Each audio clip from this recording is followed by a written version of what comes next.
کہ جتنے بھی لٹیرے آئے، جتنے بھی اسلامک آکرانتا آئے، انہوں نے مندروں پہ اٹیک کیا، اور مندروں پہ اٹیک کر کے نہ کہ صرف مندروں کو لوٹا بلکہ ان کے جو خزانے لوٹے، ان خزانوں کو لوٹنے کے بعد وہاں کے جتنے بھی مرد جو لڑنے یوگ تھے اس کو قتل کر دیا، عورتوں کو اٹھا کے لے کے گئے۔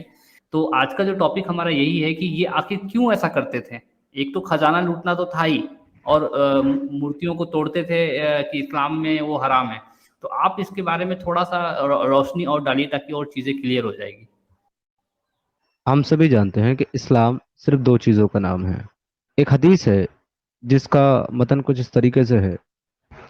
جس کا مفہوم یہ ہے کہ اللہ کے رسول صلی اللہ علیہ وسلم نے فرمایا کہ قرآن اور میری سنت کو مضبوطی کے ساتھ پکڑے رکھو، اللہ تعالیٰ تمہیں کامیاب کر دے گا اور جنت الفردوس میں اعلیٰ مقام دے گا۔ پہلی شرط ہے قرآن پر عمل کرنا، اور دوسری شرط ہے محمد صلی اللہ علیہ وسلم کی سنت پر عمل کرنا۔ قرآن کیا کہتا ہے یہ واضح طور پر کلیئر ہے۔ وہ کہتا ہے کہ صرف وہ لوگ جو اللہ اور اس کے رسولوں پر اور اس کی کتابوں پر ایمان رکھتے ہیں وہ لوگ ہی سپیریئر ہیں، وہ لوگ بہترین امت ہیں، وہ لوگ اللہ کو پیارے ہیں، اور وہ لوگ جو ہے اللہ کی رضا کے حقدار ہیں۔ باقی جو کافر ہیں وہ بدترین مخلوق ہیں، اور جو لوگ مشرک ہیں وہ اس سے بھی بدترین ہیں، جو اللہ کے ساتھ کسی کا شریک ٹھہراتے ہیں اور کسی اور کی عبادت اور پوجا کرتے ہیں۔ ایسے سارے لوگ جو ہے ان کو دنیا میں بھی ان کی سزا ہے، سورہ المائدہ کی 33، کہ ان کے ہاتھ پاؤں جو ہے الگ الگ سمتوں میں کاٹ دیے جائیں، سولی پر چڑھا دیا جائے، ان کو مار دیا جائے، ختم کر دیا جائے، مرنے کے بعد ان کے لیے شدید عذاب ہے۔ سورہ المائدہ آیہ نمبر 33۔ اب بچا رسول اللہ کی سنت، اس کو بھی دیکھ لیں۔ رسول اللہ نے اپنے صحابیوں سے کہا کہ کوئی ہے جو مجھے ذوالخلاصہ سے نجات دلائے، صحیح البخاری۔ اور ان کے جو زومبی تھے وہ کھڑے ہوئے اور انہوں نے کہا ٹھیک ہے ہم دلائیں گے۔ ذوالخلاصہ ایک ایسا مقام تھا جہاں پر کچھ عربی لوگوں نے، کچھ ٹرائب کے لوگوں نے اپنا ایک چھوٹا سا مندر بنا رکھا تھا، ایک بت، کچھ بت رکھے ہوئے تھے، وہ ان کی عبادت کرتے تھے۔ انہوں نے اس کے اوپر اٹیک کیا، اس کو توڑ ڈالا مورتیوں کو، اور اس کو جلا ڈالا اس جگہ کو۔ ساتھ ہی جتنے بھی لوگ ان کو وہاں ملے، چاہے وہ مرد ہو، عورت ہو، بوڑھے ہوں، بوڑھی ہوں، بچے ہوں،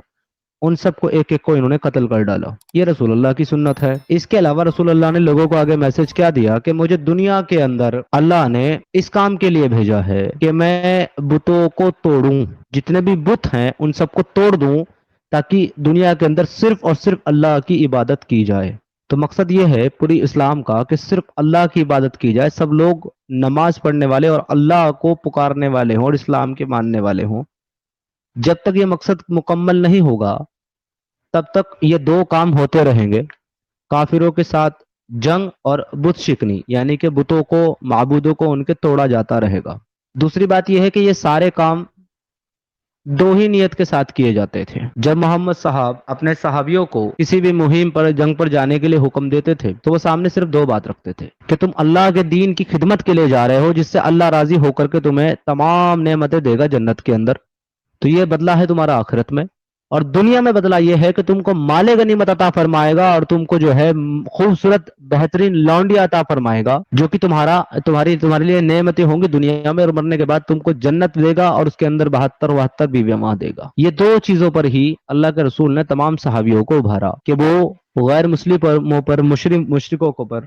حملہ کریں۔ تو جو جہاں سے جہاں تک مسلمان ہوگا، اس کی مسلمان ہونے کے لیے شرط یہ ہے کہ وہ قرآن اور محمد صاحب کی ان سنتوں کو عمل کرے، اس کو فالو کرے۔ اب جب کوئی پاورفل مسلمان سامنے آئے گا جس کے پاس یہ طاقت ہے کہ وہ حملہ کر سکے، وہ لوٹ سکے، وہ بت شکنی بھی کر سکے، وہ مال غنیمت بھی حاصل کر سکے، اور وہ مندر اور مورتیوں کو بھی توڑ سکے، اور ان کی ماں بہن بیٹیوں کو اپنی ملک الیمین یعنی کہ غلام لونڈیاں بھی بنا سکے، تو یہ رسول اللہ کے زمانے میں بھی ہوا، ان کے بعد کے مسلمانوں نے بھی کیا، بادشاہوں نے۔ اور میں کلیئرلی کہتا ہوں، اس بات میں کوئی دو رائے نہیں، دنیا کا ایک بھی بڑا سے بڑا اسکالر اس بات کو میری ڈینائی نہیں کر سکتا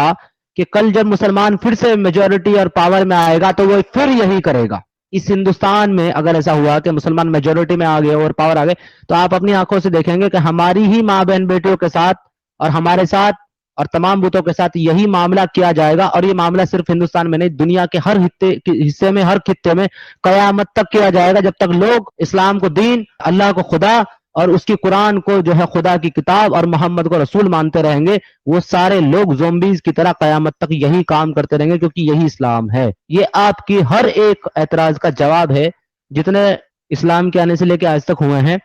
اور جتنے آج کے بعد قیامت تک ہوں گے، ہر ایک بات کا جواب یہی ہے کہ اسلام انسان کو یہی بناتا ہے، اور جو مسلمان بن گیا وہ بائی ڈیفالٹ یہی بن جائے گا۔ پاور میں نہیں ہے تو خاموشی کے ساتھ بیٹھا رہے گا التقیہ، کیونکہ اس نبی نے ان مسلمانوں کو یہ بھی سکھایا کہ جب تمہاری جان اور تمہارا مال اور تمہارا ایمان خطرے میں ہو تو اس وقت تم اللہ کا بھی انکار کر دو، رسول کا بھی انکار کر دو، ہر چیز کا انکار کر دو۔ تو اگر یہ اس وقت یہ کہہ دیتے ہیں کمزوری کی وجہ سے کہ آپ اور ہم تو بھائی ہیں،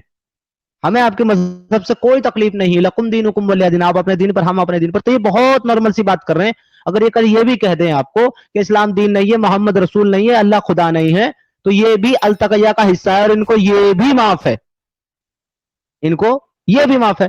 یہ تب بھی مسلمان ہی رہیں گے۔ ایون دو بہت سے ایسے لوگ آ رہے ہیں، پہلے نہیں تھا یہ چیز، اب آ رہے ہیں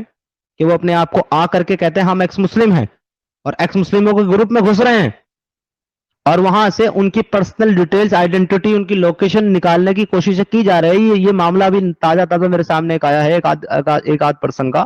جو ایکس مسلم بن کر کے آئے ہیں۔ تو اب بہت زیادہ حفاظت اور سترکتا کی ضرورت ہے ایکس مسلموں کو بھی اور نان مسلموں کو بھی، کہ ذرا وہ سوچ سمجھ کر کے، دیکھ پرکھ کر کے اور جانچ کر کے تب کسی کے اوپر بھروسہ کریں، کیونکہ مسلمان التقیہ میں کسی بھی حد تک جا سکتے ہیں اور یہ ایسے ہی کرتے رہیں گے، اور جس دن یہ پاور میں آئیں گے اس دن یہ التقیہ نہیں کریں گے، اپنا اصلی چہرہ دکھائیں گے، پھر سے وہی سب کام کیا جائے گا جو ہسٹری میں لکھا ہوا ہے، جو سیرہ میں لکھا گیا ہے، اور جو شاید آنے والے فیوچر میں پھر سے لکھا جائے۔